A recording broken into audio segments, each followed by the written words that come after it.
The Battle of Concepción was fought on October 28, 1835, between Mexican troops under Colonel Domingo Ugarte and Texian insurgents led by James Bowie and James Fannin. The 30-minute engagement, which historian J.R. Edmondson describes as the first major engagement of the Texas Revolution, occurred on the grounds of Mission Concepcion, 2 miles south of what is now downtown San Antonio in the U.S. state of Texas. On October 13, the newly created Texian Army under Stephen F. Austin had marched towards Beara, where General Martin Perfecto de Cuz commanded the remaining Mexican soldiers in Texas. On October 27, Austin sent Bowie and Fannin, with 90 soldiers, to find a defensible spot near Beara for the Texian army to rest. After choosing a site near Mission Concepcion, the scouting party camped for the night and sent a courier to notify Austin. After learning that the Texian army was divided, Cos sent Ugarte with 275 soldiers to attack the Texians camped at Concepcion. The Texians took cover in a horseshoe-shaped gully. Their good defensive position, longer firing range, and better ammunition helped them to repel several Mexican attacks,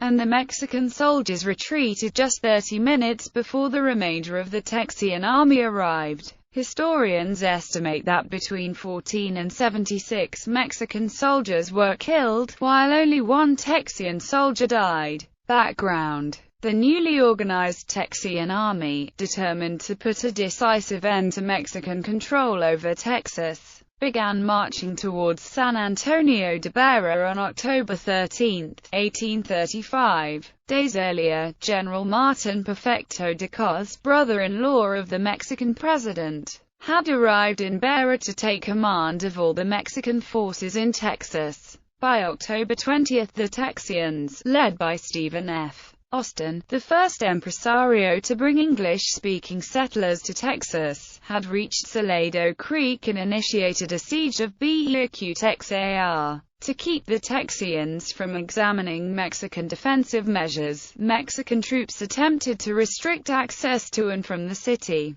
Despite those efforts, several people were able to leave their homes and join the Texians. Among those was James Bowie, who was well known for his fighting prowess. Stories of his exploits in the Sandbar fight and his search for the lost San Saba mine had been widely reported. On October 22, Austin named Bowie a colonel and gave him joint command of the 1st Battalion with Captain James W. Fannin. Before nightfall, the 1st Battalion began a reconnaissance mission to evaluate the former missions around San Antonio as potential campsites. Locals familiar with the area, Juan Seguin and his Texians, would guide the men along the river. After investigating 3 of the missions, Bowie and Fannin selected Mission San Francisco de la Espada as the most promising campsite. The rest of the Texian army joined them there early on October 27.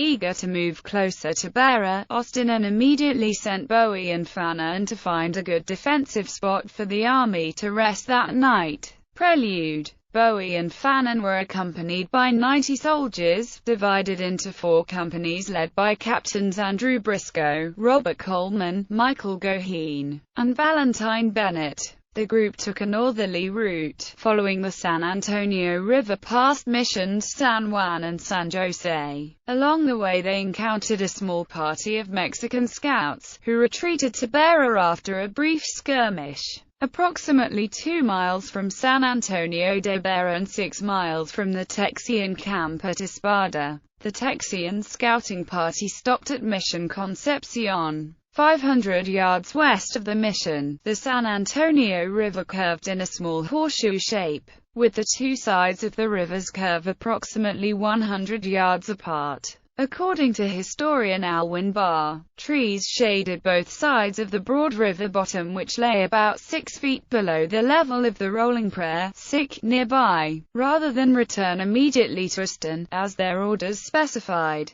Bowie and Fannin instead sent a courier to bring Austin directions to Concepción. The next day, an angry Austin issued a statement threatening officers who chose not to follow orders with court-martial. The Texian scouting party divided into two camps. Fannin supervised 49 men at the south part of the Horseshoe Bend, while Bowie and the remaining men camped at the northern part of the bend. Any Mexican force coming from the north would be caught in their crossfire. Pickets were stationed around the area and in the Mission Tower, which offered greater visibility. As they settled down for the evening, the Texians were surprised to see a Mexican cannonball, fired from one of the church towers in Beira, hit just beyond their camp. Many of the Texian soldiers believed that a priest from the mission had informed the Mexican army of their position. Battle. Hoping to neutralize the Texian force at Concepción before the remainder of the Texian army arrived, Cos ordered Colonel Domingo Ugarte to lead an early morning assault on October 28. At 6 a.m., Ugarte left Beira with 275 Mexican soldiers and 2 cannons. Heavy fog delayed their approach, and the Mexican soldiers did not reach Concepción until 7:30 or 8 a.m. A Mexican cavalry scout fired at Texian picket Henry Carnes. After returning fire, Carnes ran back to his company, frustrated because, as he put it, "Boys, the scoundrels have shot off my powder horn." The Texians took refuge in the gully, firing from its edge before dropping the 6 feet down to the river level to reload. As the remaining Texian sentries hurried to join the main body of Texian soldiers, Penjarvis was struck by a Mexican bullet and fell down the river bank. The bullet hit a knife Jarvis had slipped through the front of his belt, and he suffered only bruises. The Texian position was surrounded by trees, leaving the Mexican cavalry no room to maneuver. The 200 members of the cavalry remained on the west bank of the river, behind the Texians, to foil any escape attempts. Lieutenant Colonel José María Mendoza brought the Mexican infantry and artillery across the river to a position below that of the Texians. In response, Texians trimmed undergrowth near their camp to provide better visibility and dug steps into the embankment so that they could more easily climb up to fire. The two sides skirmished desultorily for 2 hours, until the fog began to lift. At that point, 50 to 60 Mexican infantrymen crossed the prairie to surround the Texians. Seeing their approach, Bowie shouted to his Texian forces, "Keep under cover, boys, and reserve your fire, we haven't a man to spare." At 300 yards from the Texian position, the Mexican infantry halted and formed a line with the cannon in the middle. They began firing as they advanced toward the Texian positions, to little effect. For the most part, the Mexican volleys passed over the heads of the Texians. According to Texian Noah Smithick, grape shot and canister thrashed through the pecan trees overhead, raining a shower of ripe nuts down on us, and I saw men picking them up and eating them with as little concern as if they were being shaken down by an author. In his official report to Austin, Bowie remarked that the discharge from the enemy was one continued blaze of fire, whilst that from our lines was more slowly delivered, but with good aim and deadly effect. The Mexican infantry were assigned Brown Bess muskets, which had a maximum range of only 70 yards, compared to the 200-yard effective range of the Texian long rifles. The Texians were short of ammunition, however, and although Mexican ammunition was plentiful, it was poor quality. In several cases, Mexican musket balls bounced off Texian soldiers, causing little damage other than a bruise. When Mexican officers ordered a charge on the South Bend held by Fannin, Bowie sent Coleman's company to help. Most of the Texian reinforcements maneuvered to their new position from below the river bank, but several rose from cover and dashed across the prairie. One of them, Richard Andrews, was hit in the side with grape shot and died several hours after the battle. As the reinforcements reached the southern part of the Horseshoe, the Mexican infantry fell back, leaving the cannon within 100 yards of the Texians. Texians redirected their fire to the cannoneers.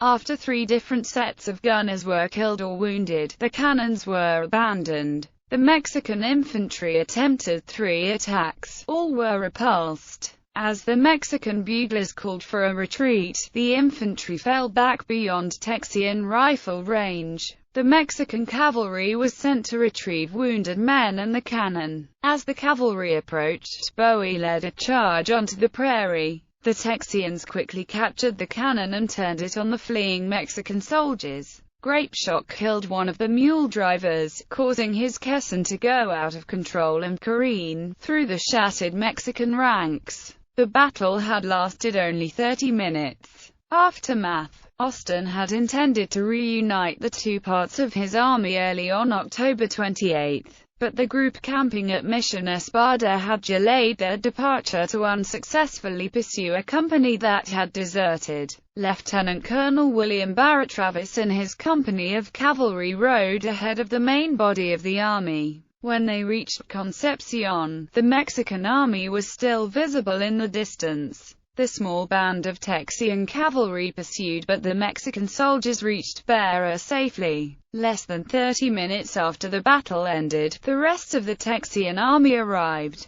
Austin felt that the Mexican morale must be low after their defeat and wanted to proceed immediately to Beira. Bowie and other officers refused, as they believed Beira was too heavily fortified. The Texians searched the area for any Mexican equipment which had been abandoned during the retreat. They found several boxes of cartridges. Complaining that the Mexican powder was little better than pounded charcoal, the Texians emptied the cartridges but kept the bullets. That evening, Austin allowed a local priest and men from Beira to retrieve the bodies of the Mexican soldiers who had died in battle. Barr estimated that at least 14 Mexican soldiers were killed, with an additional 39 wounded, several of whom died later. Timothy Todd-Shale, in their book The Alamo Sourcebook, estimated that 60 Mexican soldiers were killed, while historian Stephen Hardin claimed that 76 Mexican soldiers died. The only Texian to die in battle was Andrews, and Jarvis was the only Texian classified as wounded. This battle, which historian J.R. Edmondson describes as the first major engagement of the Texas Revolution, was the last offensive against the Texians that Cus would order. Barr attributed the Texian victory to able leadership, a strong position, and greater firepower. The Mexican cavalry was unable to fight effectively in the wooded, river-bottom terrain, and the weapons of the Mexican infantry had a much lower range than that of the Texians. Although Barr continues that the battle should have taught lessons on Mexican courage and the value of a good defensive position, Hardin believes that the relative ease of the victory at Concepción instilled in the Texians a reliance on their long rifles and a contempt for their enemies. A soldier who later served under Fanon complained that Fanon's former experience in fighting Mexicans at Concepción had led him to neglect to take such precautionary measures as were requisite, which may have contributed to his defeat of the Battle of Colito in March 1836. Bibliography. Bard Alwyn. Texans in Revolt. The Battle for San Antonio, 1835. Austin, Texas. University of Texas Press. ISBN 0-292-77042-1. OCLC 20354408. Edmondson, J.R. The Alamo Story from History to Current Conflicts. Plano, Texas. Republic of Texas Press. ISBN 1-55622-678-0. OCLC 42842410. Groneman, Bill. Battlefields of Texas. Plano, Texas. Republic of Texas Press. ISBN 978-1-55622-571-0. OCLC 37935129. Hardin, Stephen L. Texian Iliad, A Military History of the Texas Revolution. Austin, Texas. University of Texas Press. ISBN 0-292-73086-1. OCLC 29704011. Menchaca, Martha. Recovering History, Constructing Race, the Indian, Black and White Roots of Mexican Americans. The Joe R. and Teresa Lozano Long Series in Latin American and Latino Art and Culture. Austin, Texas. University of Texas Press. ISBN 0-292-75253-9. OCLC 46872371. Toddish, Timothy J. Toddish, Terry, Spring, Ted. Alamo Sourcebook, 1836. A Comprehensive Guide to the Battle of the Alamo and the Texas Revolution. Austin, Texas. Econ Press. ISBN 978-1-57168-152-2. OCLC 36783795.